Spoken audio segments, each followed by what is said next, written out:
sehubungan dengan pemberitaan mengenai program pengungkapan sukarela sebagaimana diatur dalam Undang-Undang Nomor 7 Tahun 2021 tentang harmonisasi peraturan perpajakan atau Undang-Undang HPP. Dengan ini saya mengimbau kepada masyarakat, khususnya dunia usaha, agar tetap tenang dan tidak menafsirkan pemberitaan secara berlebihan. Yang tax amnesty kan? Ini nggak keluar tax amnesty-nya nih. Oh yang tadi pengungkapan. Jadi itu pengenaan tax amnesty itu ya, katanya sekarang kan dikejar-kejar lagi yang sudah melakukan tax amnesty. Jadi itu nggak akan dilakukan. Jadi tidak akan dilakukan lagi. Saya akan tegur DJP agar selalu menjaga iklim usaha dan memberikan kepastian hukum kepada masyarakat sehingga kepercayaan wajib pajak dan keberlanjutan reformasi perpajakan tetap terjaga dengan baik. Ini bahasa birokrat, susah ngertinya kan?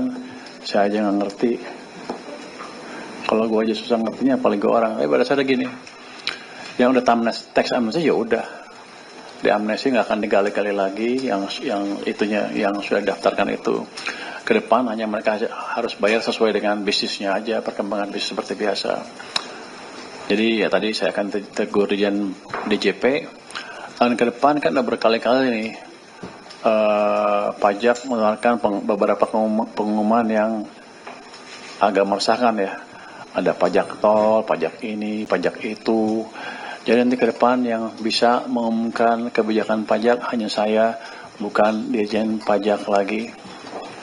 Untuk menghilangkan kesimpang siuran itu, pajak hanya eksekutor, saya yang melakukan kebijakan dan mengambil kebijakan. Itu mungkin statement pendek dari kami. Kalau pertanyaan silakan.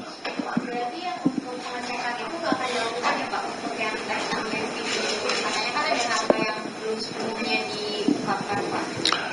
Yang paling yang dikejar adalah kan waktu itu ada komitmennya dipenuhi apa enggak itu ya Pak ya.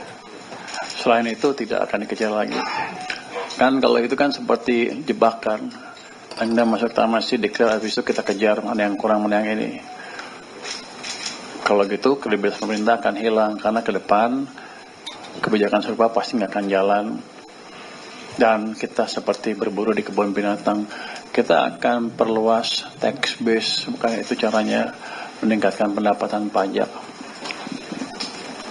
Oke, silakan. Pak, kemarin kan DJP bilang ada sekitar 30.000 wajib pajak yang belum mengungkapkan hartanya di program PPS dengan sesuai ya Pak. Nah itu nanti tindak lanjut dari Kemenkeu seperti apa Pak ya agar wajib pajak itu bisa berkomitmen sesuai dengan program PPS Pak? Ini yang belum ikut tax amnesty kan? Iya Pak. Jadi ada 2.424 wajib pajak yang gagal repatriasi, terus ada yang 35.000 wajib pajak yang belum mengungkapin hartanya Pak. Kurang ungkap maksudnya. Dia ikut tax amnesty? Iya Pak. Yang kedua.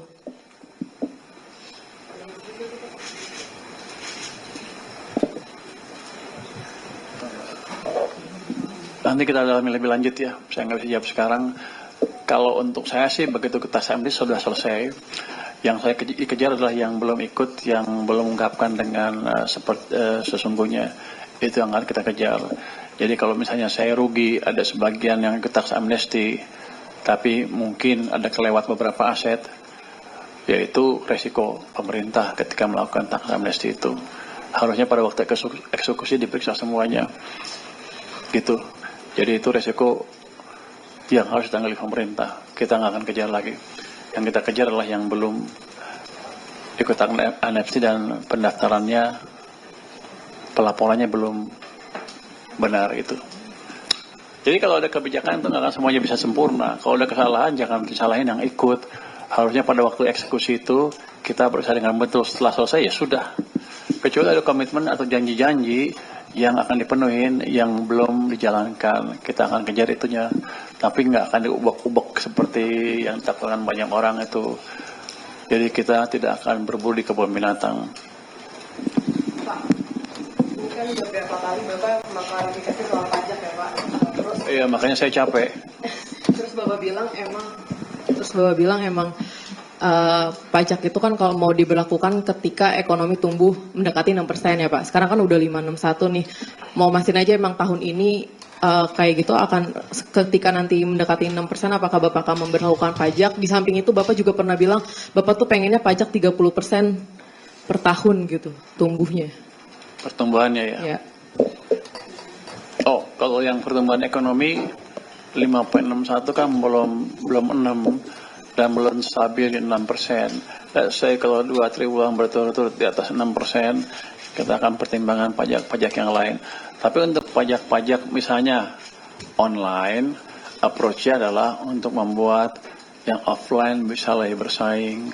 Karena saya pernah bilang kan, kalau waktu ke pasar-pasar mereka bilang, Pak, yang online dipajakin seperti kami supaya kami bisa bersaing dengan lebih kompetitif. Download Tribun X sekarang, menghadirkan lokal menjadi Indonesia.